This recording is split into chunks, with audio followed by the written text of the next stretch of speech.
Baik, pada sesi kedua ini saya akan lanjutkan dengan praktikum. Nah, kali ini kita akan melanjutkan praktikum bagaimana apa namanya memasukkan data dengan konsul. Ini maksudnya seperti apa? Oke. Biasanya kita membuat data seperti ini. Ini yang saya share sudah terlihat ya? Berapa? Oke.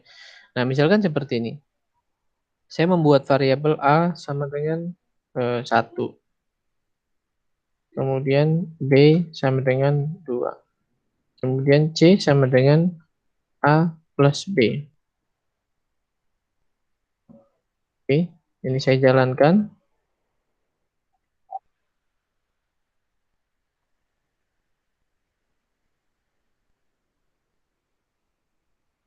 Masih menginisialisasi. Oke, sudah. Nah, sekarang saya akan mencetak di bawahnya print C. Oke. Nah, muncul nilainya. Yang pertama, variabel pertama A sama dengan 1, B sama dengan 2. Kemudian kita membuat variabel juga C sama dengan A plus B. Kemudian saya cetak print C. Nah, ini kalau ini kan sifatnya tetap, ya kan? Artinya kalau saya mau merubah A ini ganti 2, saya begini kan ya. Saya masuk ke value-nya, saya ganti 2, kemudian saya jalankan, baru saya jalankan lagi. 2 ditambah 2, 4, ya kan? Nah, sekarang kita akan belajar bagaimana memasukkan datanya itu dengan menggunakan konsul. Oke, ini saya hapus ya. Ini saya hapus. Oke, saya geser. Nah, konsulnya seperti ini. Misalkan saya membuat variabel angka. Angka pertama ya, angka pertama. Oke, misalkan menulis variabel seperti ini ya. Misalkan dua kata, kata yang kedua huruf pertamanya misal. Angka pertama itu kita sebut membuatnya seperti eval, kemudian ini ada keterangannya. Setelah eval apa? Oke, ketika kalian tidak tahu harus mengetik apa lagi, sebenarnya apa namanya collab itu sudah collab Python yang ada di collab itu sudah memberikan info. Oh, ada source, ada global dan lokal. Tapi maksudnya seperti apa? Oke, eval ini input, kemudian buka kurung, ketikan. Misalkan saya mau kasih string, masukkan angka angka pertama. Kasih tanda petik ya. Kecilin dikit biar agak. Angka pertama, masukkan angka pertama. Oke. Kemudian kalau ini saya jalankan, nah dia seperti ini. Jadi string yang saya buat di sini, oke, akan muncul di sini. Masukkan angka pertama, ya kan? Misalkan saya ketik 1, enter. Oke, nggak akan jalan karena kita belum buat script berikutnya. Oke, misalkan di script berikutnya saya buat print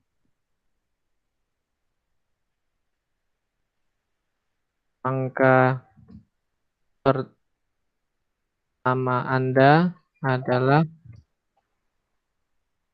B.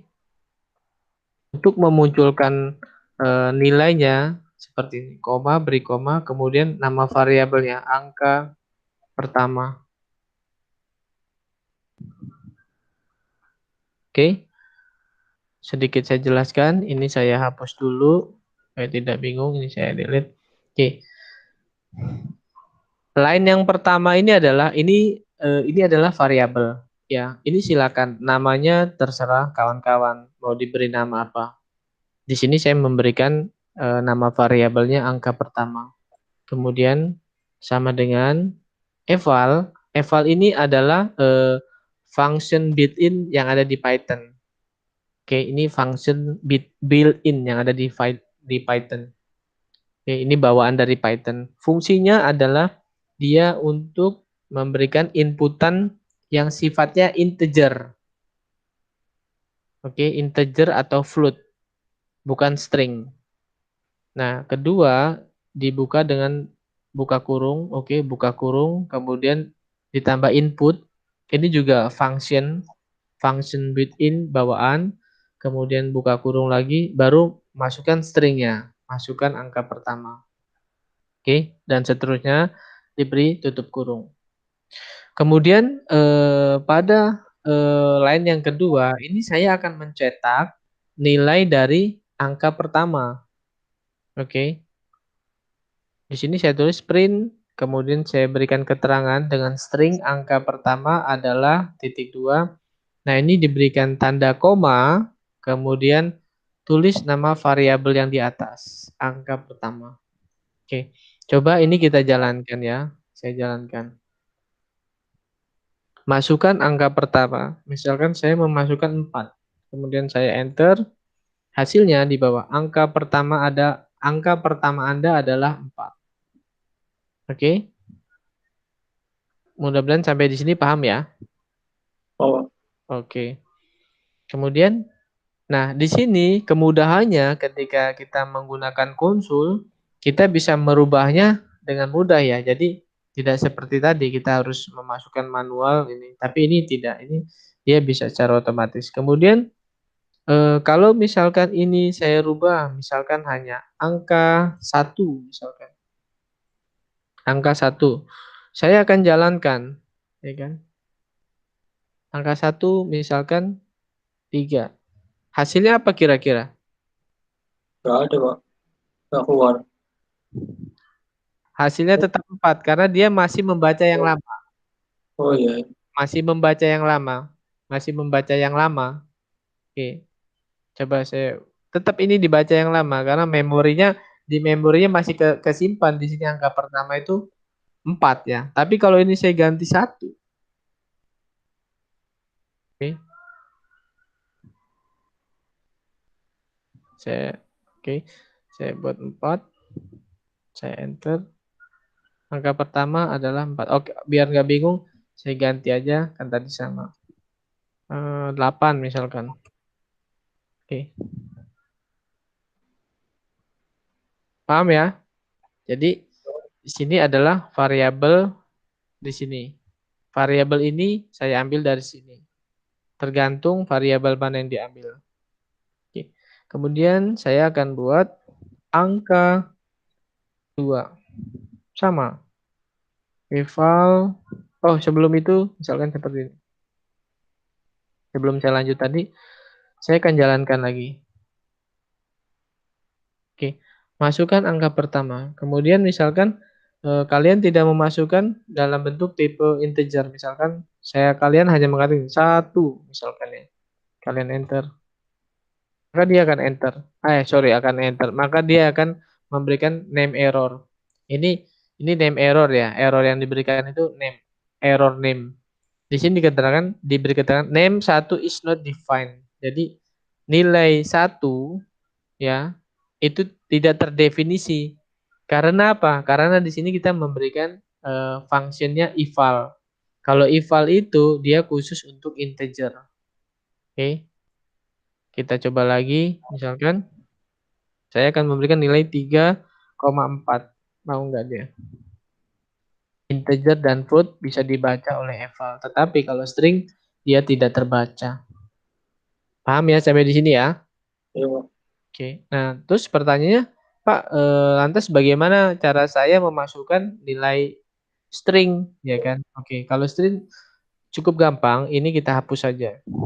Evalnya kita hapus, cukup input. Tetapi isi ini ya kita sesuaikan, ya kan? Misalkan masukkan nama Anda. Kan lebih ini ya, maksudnya lebih logis lah, bukan. Jadi kan ini diminta untuk memasukkan nama. Nama Anda adalah,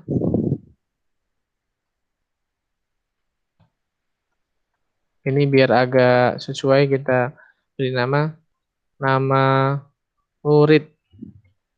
Ya kan, itu juga sama. Nama murid. Oke, kita jalankan coba. Apa ini? Masukkan. Oh, sorry. Saya memberikan. Oke, masukkan nama Anda. Rizky. Nama Anda adalah Rizky. Oke, sampai di sini paham ya? Perbedaannya menginputkan nilai integer, float, ataupun string ya. Paham ya? Oke, baik lanjut yang berikutnya.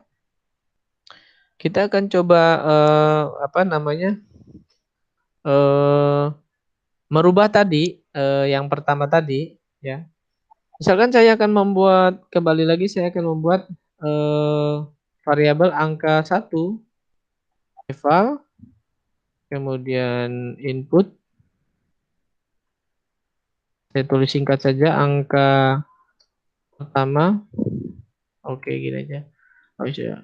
Angka pertama. Kemudian saya akan membuat angka yang kedua karena kita akan melakukan penjumlahan misalkan. Angka kedua eval sama ya input. Kemudian eh, angka kedua. Kemudian ini saya jalankan dulu. Oke, angka pertama 1. Kemudian kita akan menjumlahkan 1 tambah 3 misalkan 1 tambah 3. Oke, kita belum menghasilkan apa-apa karena kita belum membuat fungsi yang berikutnya ya. 1 ini hanya mereturn saja, hanya menampilkan saja nilai 1 dan 3. Oke. Kemudian di sini saya akan memunculkan jumlah itu sama dengan angka 1 ditambah angka 2. Kemudian di bawahnya saya akan cetak print nilai penjumlahan. Oke, nilai penjumlahan sini akan saya munculkan nilainya yang kalian ketik. Diberikan tanda koma angka 1 koma kemudian ditambah koma lagi angka 2.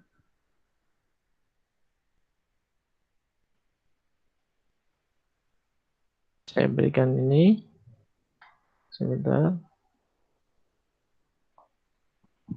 Adalah koma jumlah.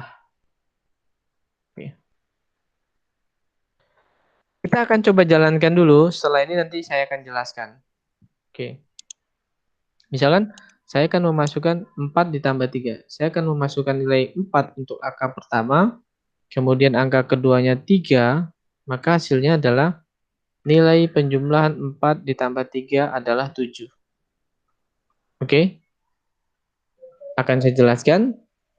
Variabel pertama itu dinamakan angka 1. Oke. Sekali lagi ini terserah kawan-kawan mau memberikan nama variabel apa. Kemudian diikuti oleh script yang ini. Untuk menghasilkan tipe data integer atau float ya. Eval, buka kurung, input. Kemudian namanya angka pertama sekian. Kemudian yang kedua juga sama. Nah, pada line yang ke 1, 2, 3, 4, 5, kelima, saya membuat satu variabel namanya jumlah. Oke. Dan sekali lagi, ini terserah kawan-kawan memberikan namanya apa. Tapi di sini saya memberikan namanya jumlah. Nah, pada jumlah ini saya memberikan nilai variabelnya adalah angka 1 ditambah angka 2. Jadi nanti jumlah ini adalah hasil dari penjumlahan angka 1 dengan angka 2. Oke, angka 1 dengan angka 2. Kemudian pada line 6, saya akan melakukan pencetakan. Apa yang saya cetak? Yang saya cetak adalah nilai string dengan isinya nilai penjumlahan, kemudian saya berikan koma, di sini angka 1 adalah variabel yang pertama, saya tutup dengan string, saya berikan tanda petik plus ya, karena ini string sebenarnya. Oke, ini bukan integer atau float, ini adalah bentuk string.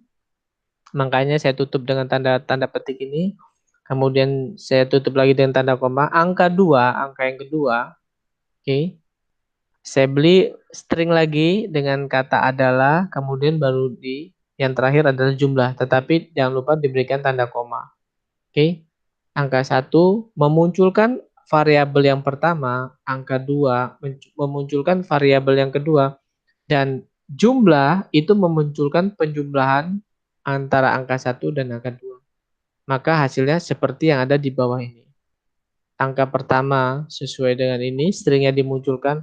Angka pertama Anda berapa? 4. Angka kedua, ya kan, berapa? 3.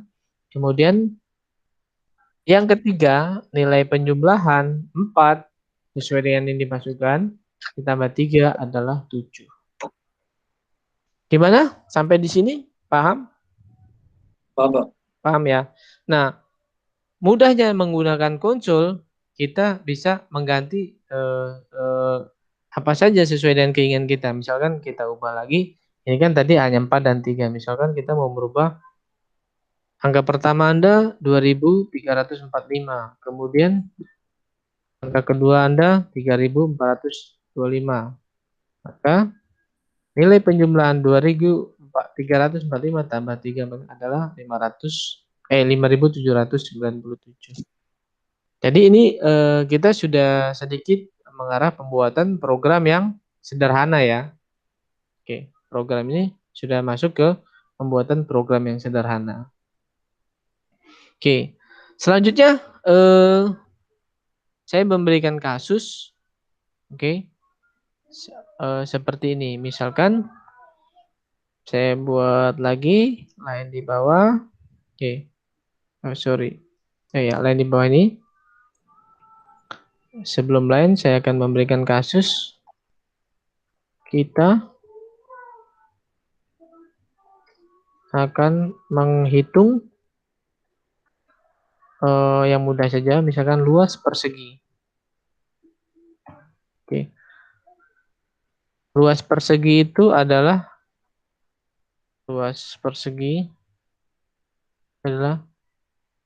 sisi dikalikan dengan sisi. Oke, ya. Kita tahu di sini saya berikan kasus kita akan menghitung luas persegi. Nah, kita tahu bahwa luas persegi itu adalah sisi dikali sisi. Nah, pertanyaannya adalah bagaimana kita membuat program sederhana untuk menghitung luas persegi.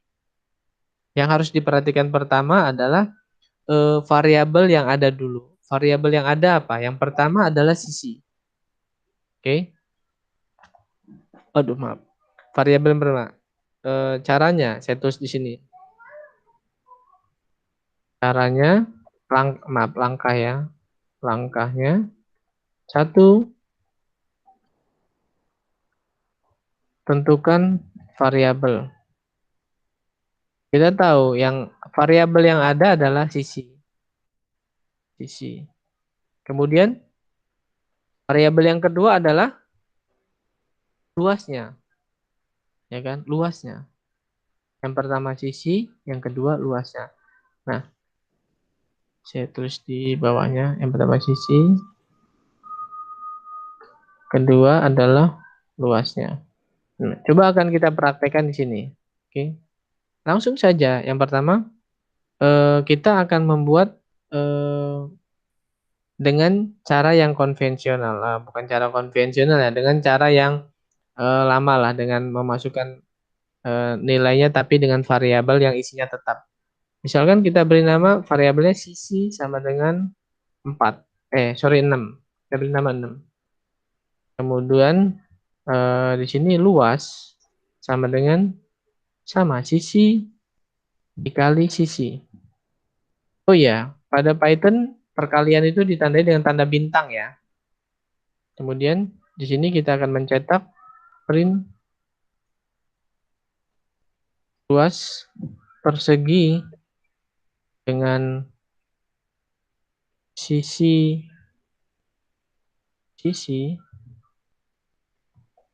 adalah luas. Oke. Sampai di sini paham ya? Yang pertama, saya membuat variabel yang pertama nilainya 6, sisi nilainya 6, kemudian saya membuat variabel yang kedua yaitu luas, nilainya adalah sisi dikali sisi. Kemudian di line berikutnya saya akan mencetak. Yang saya cetak adalah saya nanti akan mengeluarkan informasi luas persegi dengan sisi berapa nanti ya, di sini 6. Kemudian ditambah lagi string adalah luasnya. Oke, kita akan cetak sini.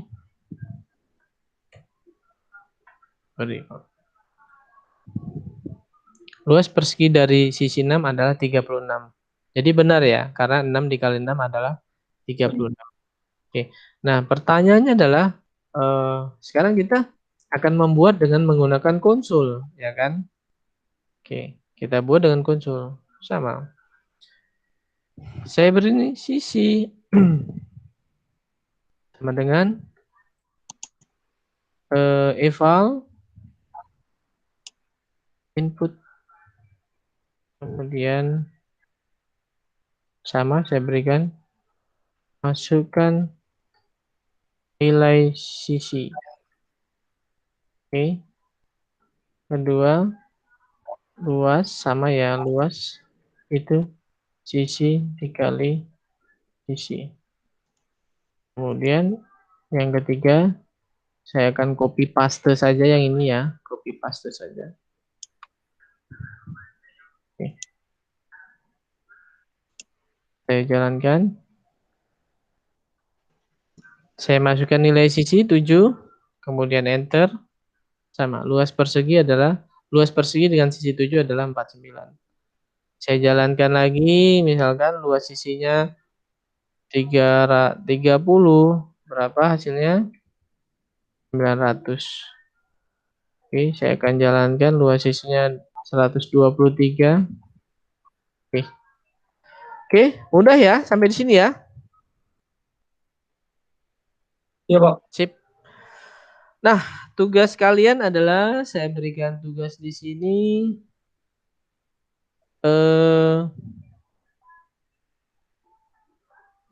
Carilah. Maaf kok carilah. Hitunglah volume silinder. Oke. Saya berikan keterangan di sini. Tugas berapa ya? Tugas 4 atau 5? Lupa, saya tugas 5 kalau nggak salah. Tugas 5, hitunglah volume silinder dengan menggunakan inputan konsul. Oke. Jadi nanti kawan-kawan silakan membuat script yang digunakan untuk menghitung volume silinder. Oke. Kalian buat 2 atau 3 silakan ya kan, maksudnya 2 atau 3 percobaan silakan. Nah, tapi yang saya tekankan adalah yang pertama pahami dulu volume untuk rumus volume silinder itu apa. Oke. Ketika sudah tahu rumusnya apa, nanti di situ secara otomatis kalian mengetahui variabel-variabel yang ada di situ apa. Oke. Kalau itu sudah dipahami, nanti mudah membuat perhitungan volume silinder dengan menggunakan konsul. Oke, mungkin itu saja untuk praktikumnya. Saya akan kembali ke kelas. Stop sharing. Saya kembali ke kelas. Silakan, Ki. Ada yang mau ditanyakan? Cukup, Pak. Paling saya perlu ini aja, Pak. Saya volume silinder dulu berarti, Pak. Oh iya, Volume. jadi nanti dicari dulu volume silinder itu apa, ya kan? Setelah itu nanti ya seperti tadi langkahnya, variabel apa saja yang harus kita masukkan, ya kan? Dan seterusnya lah, nanti bisa kok. Nanti yang penting cari dulu volumenya apa, kemudian ini buat variabelnya dengan menggunakan konsol. Seperti itu. Nanti silakan lagi ditonton lagi aja videonya ini kan. Nanti segera saya upload di Oke, Pak. ini. Silakan kalau ada pertanyaan. Ada? Cukup, Cukup Pak. ya. Baik, mungkin saya cukupkan perkuliahannya ya. Yuk, Jumpa lagi minggu depan. Terima kasih atas kehadirannya. Tetap semangat, gitu kan. Nanti saya ingatkan lagi tanggal 3 Desember kita UTS, ya kan. Minggu depan nanti saya infokan siapa-siapa saja yang nilainya mungkin masih kosong, ya kan. Supaya sebelum UTS atau ya sebelum UTS bisa melakukan perbaikan. Baik, mungkin itu saja yang bisa saya infokan. Terima kasih atas kehadirannya malam ini. Sampai jumpa lagi minggu depan ya. Assalamualaikum warahmatullahi wabarakatuh. Waalaikumsalam warahmatullahi wabarakatuh. Terima kasih, Pak. Ya, Saya pamit, Pak. oke.